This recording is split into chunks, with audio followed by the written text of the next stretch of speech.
ধরেন আমি কোনোখানে গিয়েছি, আমাকে একজন বলেছে যে আপনাদের দরবারে গিয়েছিলাম 10 বছর 15 বছর 20 বছর আগে। তো উনি আমাকে বললেন যে ওখানে যে গরুর গোশত বা মহিষের গোশত যে খেয়েছি সেটি এখনো আমার মনে গেঁথে আছে। আলহামদুলিল্লাহ, এটি অবশ্যই একটি অত্যন্ত গুরুত্বপূর্ণ ব্যাপার, কিন্তু এটি আমাকে কিন্তু অন্যভাবে আমাকে চিন্তিত করেছে। কথাটি এভাবেই চিন্তিত করেছে আমাকে যে এই ভদ্রলোক দরবার শরীফে গেলেন, উনি এত কিছু দেখলেন,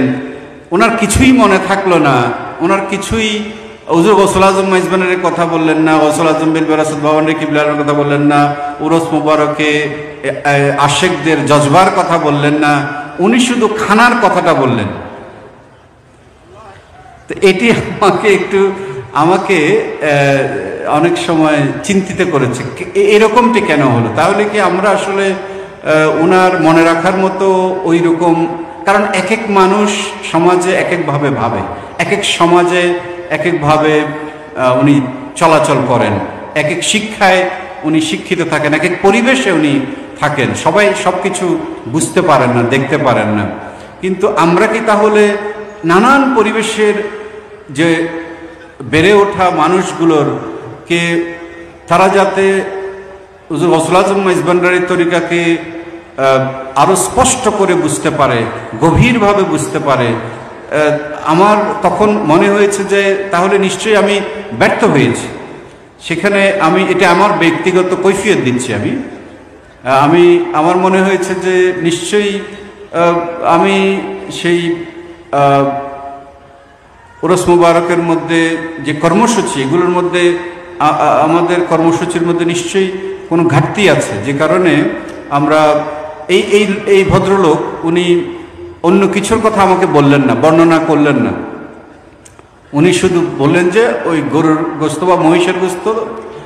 উনি তবরুকও উনি বলছেন না, কারণ উনি তো তবরুকটা বোঝেন না। তো উনি বলছেন যে ওনার মনে রয়ে গেছে। আমার মনে হয়েছে উরস মুবারক এই যে ধারণাটা,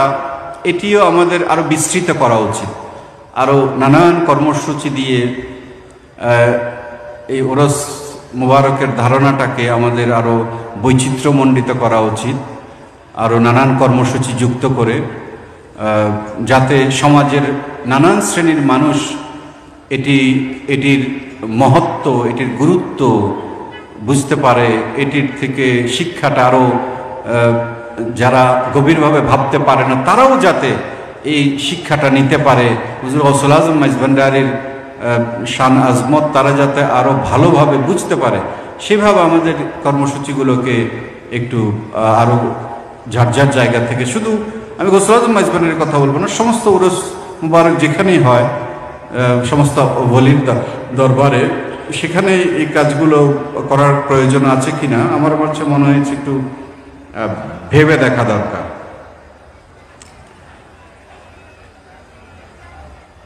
কারণ অনেক সময় এমন হয়েছে, আমারও মনে হয়েছে যে আমরা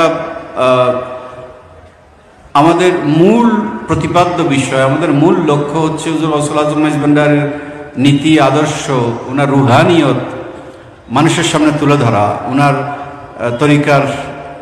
যে বৈশিষ্ট্যগুলো মানুষের সামনে তুলে ধরা। তো সেটি করার জন্যে নির্দোষ গান বাজনা এবং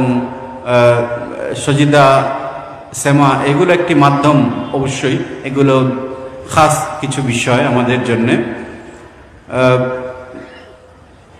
কিন্তু আমার কাছে মনে হয়েছে আমরা এগুলোকে এত প্রাধান্য দিয়েছি অনেক সময় যে অন্যান্য বিষয়ে যে আমরা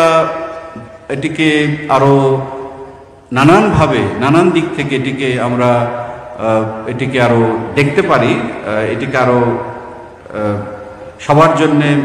তুলে ধরতে পারি, সেটিকে হয়তো আমরা কম মনোযোগ দিয়েছি।